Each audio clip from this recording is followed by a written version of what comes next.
Isang 2-tier cake at may kasamang 12 pieces cupcakes po ang ating gagawin for today's video. Ayan na guys, ang ating cake po pala, ang size po pala nito is 8x4 and 6x4. And then, ang ginawa lang po natin dyan na filling and naka-crumb coat ay yung ating whipping cream at nag-add lang po tayo dyan ng chocolate ganache. And ayan na nga po, bago tayo maglagay ng pangalawang tier is naglagay po muna tayo ng cake board para po pang support natin sa ating pang second tier. And naglagay na din po tayo doon ng sagu straw. At saka yung nakikita nyo guys, naglalagay pa rin po ako ng straw, ng stick na naka-insert pa rin po doon sa butas ng ating sagu straw para siya din po yung mag-hold ng ating cake dyan sa kanyang cake board. Kahit na tumagilid po yung ating cake, at least kahit papano ay hindi siya agad-agad bumagsak kasi may nag-hold sa kanya na stick dyan sa kanyang cake board.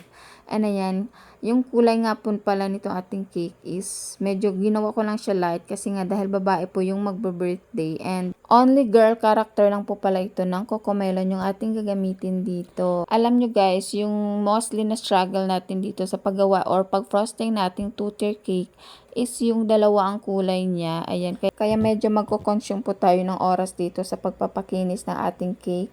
Dahil nga iingatan natin yung isang tier niya na hindi siya mahaluan or masira sa pag-frosting natin dun sa isang tier ng ating cake. Mabalik nga po tayo dito sa ating cake. Ang ginagawa ko po dyan is nagpa-pipe na lang po ako ng mga additional na design na ating cake at saka ginamitan ko lang po ng mga printable toppers para sa kanyang design.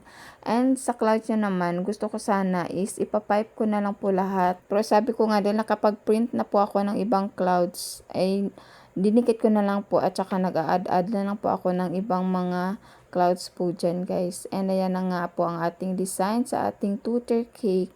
And yung name guys, isinadya ko po talaga yun na medyo paslant sana. Pero at the end, sa paggawa nitong cake ay pinagawa ko pa rin or ginawa ko pa rin na string yung name ni celebrant doon sa kanyang cake. And yung cupcakes niya nga guys, ito yung mga designs na ginagawa ko mostly sa mga cupcakes ko ngayon. Hindi ko alam, parang nakasanayan ko na din siguro lately yung mga ganitong design kasi sabi ko sawa na rin ako sa mga simple designs lang, yung paroset lang siya. Sabi ko gagawin na naman natin ng ibang design para hindi rin magsawa yung ating mga clients. At nag-add na lang din po tayo ng mga edible dragées natin dyan. And yan lang po for today's video. Thank you for watching guys. Please don't forget to like and share our video. Bye!